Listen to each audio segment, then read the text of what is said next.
அண்மை செய்தியாக பார்த்து வருகிறோம். மதுரை வி சத்திரப்பட்டி காவல் நிலையத்தை கொலை குற்றவாளி அடித்து உடைத்ததாக தகவல் கிடைக்கப்பட்டிருக்கிறது. அந்த அண்மை செய்தியை பார்த்து வருகிறோம். விவரங்களோடு இணைகிறார் எமது செய்தியாளர் விக்னேஷ்.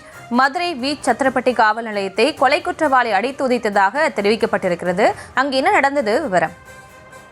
நிச்சயமாக மதுரை வி சத்திரப்பட்டி காவல் நிலையத்தில் நேற்று இரவு 2 மர்ம நபர்கள் காவல் நிலையத்தை அடித்து உதைத்து அங்கு உள்ள காவல் ஆய்வாளரை அறையில் வைத்து பூட்டிவிட்டு சென்ற சம்பவம் பெரும் பரபரப்பை ஏற்படுத்தியது. மதுரை மாவட்டம் பேரையூர் தாலுகாவிற்கு உட்பட்ட வி சத்திரப்பட்டி காவல் நிலையத்தில் கடந்த சில மாதங்களுக்கு முன்பு இளைஞர் ஒருவர் கம்மாய் கரையில் மர்மமான முறையில் தலை துண்டிக்கப்பட்டு கொலை செய்யப்பட்ட வழக்கில் முக்கிய குற்றவாளியான போராளி பிரபாகரன் என்ற பிரபாகரன் காவல்துறையினர் வழக்கு பதிவு செய்து சோதனை செய்த போது வீட்டுக்கு சென்று வீட்டில் இல்லாத பொழுது அவரது தந்தை மற்றும் தாயார்களை காவல்துறையினர் விசாரித்து மிரட்டியதாக கூறப்படுகிறது.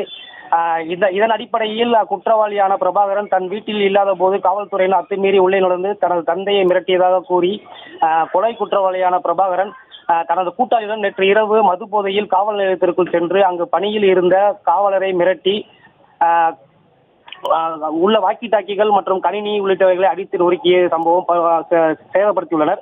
இதைத் தொடர்ந்து ஆத்திரமடைந்த குற்றவாளி தனது கூட்டாளியுடன் காவல் நிலையத்தில் உள்ள பொருட்களை அனைத்தையும் உடைத்துவிட்டு காவல் ஒருவரை தனியில் உள்ள காவல் நிலையத்தில் உள்ள அறையில் வைத்து பூட்டிட்ட சம்பவம் பெரும் பரபரப்பை ஏற்பட்டுள்ளது. இந்த நிலையில் இன்று திருமங்கலம் சட்டமன்ற உறுப்பினர் ஆர் பி குமார் சம்பவம் அறிந்து காவல் நிலையத்தை பார்வையிட சென்ற பொழுது பேரையூர் தாலுகாக்கு அருகே உள்ள முத்துராமலிங்கபுரத்திலே முன்னாள் அமைச்சரை காவல்துறையினர் தடுத்து நிறுத்தியதால் வாக்குவாதமானது காவல்துறையினருக்கும் முன்னாள் அமைச்சருக்கும் வாக்குவாதம் ஏற்பட்டது. இதைத் தொடர்ந்து புசுலமிட்டி காவல் கண்காணிப்பாளர் சந்திரசேகரன் தடுத்து நிறுத்தி பேச்சுவார்த்தை நடத்தினார்.